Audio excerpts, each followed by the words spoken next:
Hello everyone, नमस्ते। Path of ज्ञान में आप सभी का स्वागत है। जब भी हम भारत जैसे विशाल देश की कल्पना करते हैं तो हमारे दिल में एक पौराणिक सभ्यता, एक समृद्ध संस्कृति और एक सामर्थ्यवान समाज की तस्वीर सामने आती है।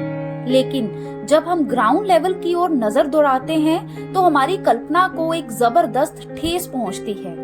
वर्षों से अनेकता में एकता की बात करने वाला राष्ट्र क्या सच में एकता की माला को हर पैमाने पर गुथने में सफल रहा है? ये बात हम दावे के साथ नहीं कह सकते, क्योंकि जब हम भारत के मैप को ध्यान से देखते हैं तो नॉर्थ और साउथ यानी उत्तर और दक्षिण के राज्यों में एक बड़ा अंतर दिखाई देता है। यहाँ एक और दक्षिण के राज्य विकास के हर पैमाने पर देश के बाकी क्षेत्रों से आगे नजर आते हैं, वहीं दूसरी ओर उत्तर भारत आज भी दक्षिण भारत से डेवलपमेंट के मामले में काफी पीछे है।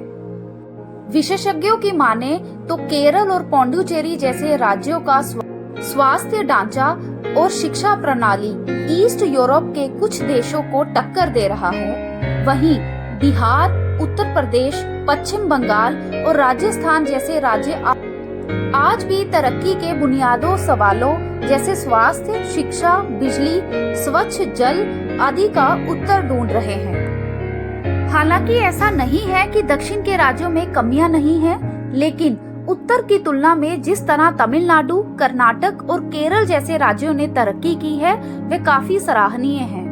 तो आज हम इस वीडियो में बात करेंगे कि आखिर वो कौन से कारण हैं जिनकी वजह से दक्षिण भारत ने तरक्की की राह पर उत्तर भारत को पीछे छोड़ने में सफल रहा है। अगर अभी तक आपने चैनल को सब्सक्राइब नहीं किया है तो please like and subscribe my channel और वीडियो को आगे बढ़ाते हैं। सबसे पहला सवाल तो यहाँ पर ये उठता है कि हम नॉर्थ इंडिया और साउथ इंडिया जैसे शब्दों का प्रयोग तो कर रहे हैं, लेकिन एग्जैक्टली ऐसे कौन से रीजन्स हैं जिनकी बात हम कर रहे हैं? इंडिया को भौगोलिक क्षेत्र के हिसाब से 6 हिस्सों में बांटा गया है, जिसमें central India, east India, north India, north east India, south India और वेस्टर्न इंडिया शामिल हैं। और आज इस वीडियो में हम भारत के 2 इम्पोर्टेंट रीजन्स यानी साउथ इंडिया और नॉर्थ इंडिया का कंपैरिजन करने वाले हैं। साउथ इंडिया की बात करें तो समुद्री राज्य होने के कारण साउथ इंडिया में व्यापार को पहले से ही बढ़ावा मिलता आया है, और जब ब्रिटिश भारत में आए तो उन्होंने कई सारे पोर्ट्स भी यहाँ पर बनाए, जिस कारण साउथ इंडिया में डेवलपमेंट होने के साथ साथ यहाँ के लोगों को अंग्रेजी सीखने का अवसर भी मिला। यही एक कारण है कि साउथ इंडिया के लोग नॉर्थ इंडिया के लोगों के मुकाबले अच्छी इंग्लिश बोल पाते हैं। साथ ही यहाँ का लिटरेसी रेट भी नॉर्थ इंडिया के मुकाबले ज्यादा है। और वहीं दूसरी ओर नॉर्थ इंडिया में ब्रिटिश भारत में आने से पहले ही उपजाऊ मिट्टी होने के कारण एग्रीकल्चर पे ज्यादा फोकस किया गया, और जिस कारण यहाँ पर ज्यादा लोग भी रहने आए। साथ ही नॉर्थ इंडिया में खनिज का भंडार है। यही एक वजह थी कि उत्तरी भारत के राज्यों पर मुगलों का और यूरोपियन देशों का कई दशकों तक आक्रमण होता रहा, और जिससे नॉर्थ इंडिया कई बार तोड़ा और बनाया भी गया। अब बात करते हैं कि साउथ इंडिया और नॉर्थ इंडिया में कौन सी स्टेट्स और यूनियन टेरिटरीज आती हैं। बता दें कि साउथ इंडिया में 5 स्टेट्स जो हैं तमिलनाडु, केरल, कर्नाटक, आंध्र प्रदेश और तेलंगाना शामिल हैं, और 3 यूनियन टेरिटरीज आती हैं जो हैं लक्षद्वीप, पौंडीचेरी और अंडमान निकोबार। वहीं नॉर्थ इंडिया में 6 स्टेट्स उत्तर प्रदेश, राजस्थान, उत्तराखंड, पंजाब, हरियाणा और हिमाचल प्रदेश शामिल है, और 4 यूनियन टेरिटरीज दिल्ली, चंडीगढ़, जम्मू कश्मीर और लद्दाख शामिल हैं। अगर हम टोटल एरिया का कंपैरिजन करते हैं तो बता दे साउथ इंडिया का एरिया नॉर्थ इंडियन के एरिया से काफी कम है। साउथ इंडिया का टोटल लैंड शेयर 19% है, जबकि नॉर्थ इंडिया का पूरा लैंड शेयर 27% है। आपकी जानकारी के लिए बता दें कि IT capital of India Bangalore south India की सबसे बड़ी सिटी है, जानते हैं ऐसा क्यों है? क्योंकि कर्नाटका एक्चुअली में देश की पहली स्टेट थी जिसने एक आईटी पॉलिसी इंट्रोड्यूस करी थी 1997 में। इसकी मदद से ही एक आईटी इकोसिस्टम डेवलप हुआ था बेंगलोर में। और वहीं नई दिल्ली नॉर्थ इंडिया की सबसे बड़ी सिटी है, जो कि हमारे देश की राजधानी भी है। और अब अगर पॉपुलेशन यानी जनसंख्या की बात करें तो साउथ इंडिया की पॉपुलेशन नॉर्थ इंडिया के पॉपुलेशन से काफी कम है। आपकी जानकारी के लिए बता दें कि 7.7 करोड़ पॉपुलेशन के साथ तमिलनाडु साउथ इंडिया का सबसे ज्यादा जनसंख्या वाला राज्य है। वहीं 23.7 करोड़ जनसंख्या के साथ उत्तर प्रदेश न केवल नॉर्थ इंडिया बल्कि पूरे इंडिया का सबसे ज्यादा जनसंख्या वाला राज्य है। और अगर जीडीपी की बात करें तो साउथ इंडिया के सारी स्टेट्स और यूनियन टेरिटरीज की जीडीपी लगभग 877 बिलियन अमेरिकी डॉलर्स है और इंडिया की कुल जीडीपी में 23% GDP contribution south Indian state से ही आता है, जिसमें तमिलनाडु की जीडीपी सबसे ज्यादा 260 बिलियन अमेरिकी डॉलर्स है।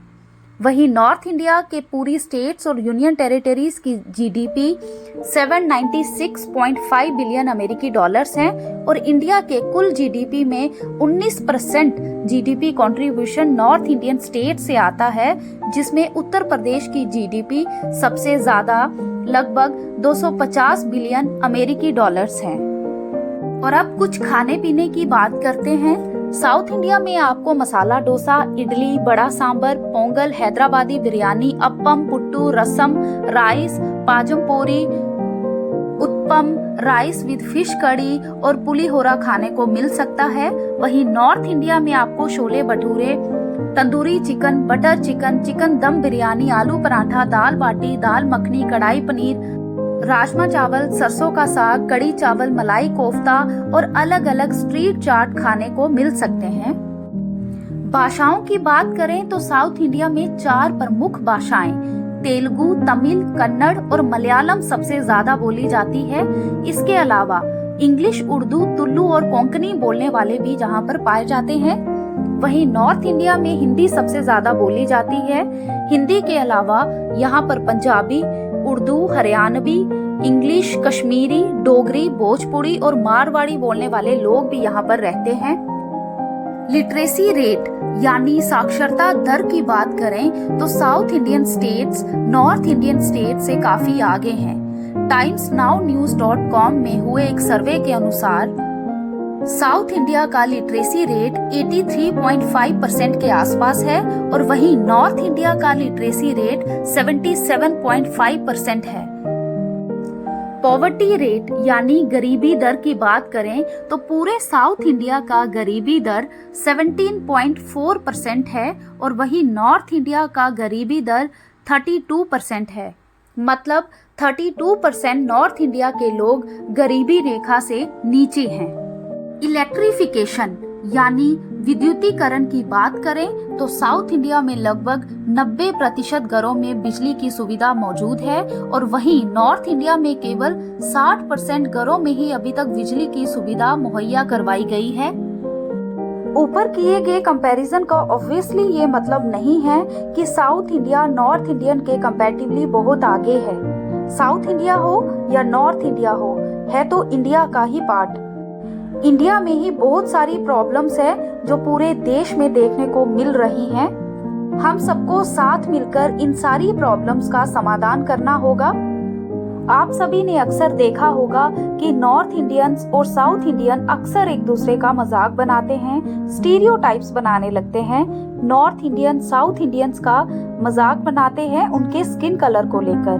नॉर्थ इंडियन कहते हैं कि साउथ इंडियन लैंग्वेजेस कितनी हार्श हैं, देखो किस तरीके से बात कर रहे हैं। और दूसरी तरफ साउथ इंडियंस नॉर्थ इंडियंस का मजाक उड़ाते हैं ये कहकर कि देखो कितने मिसबिहेव्ड हैं, कितने रेकलेस हैं, कैसे हर सेंटेंस में गाली देते हैं। हम सभी को इन सारी चीजों का कंपैरिजन छोड़कर अपने देश को डेवलपमेंट की ओर लेकर जाना होगा, अपनी देश की डेवलपमेंट पर फोकस करना होगा, तभी हमारा देश उन्नति की ओर अग्रसर हो सकता है। आपको ये वीडियो कैसी लगी प्लीज हमें कमेंट करके जरूर बताएं और ऐसी ही इंटरेस्टिंग वीडियोस के लिए please like and subscribe my channel. Thank you so much.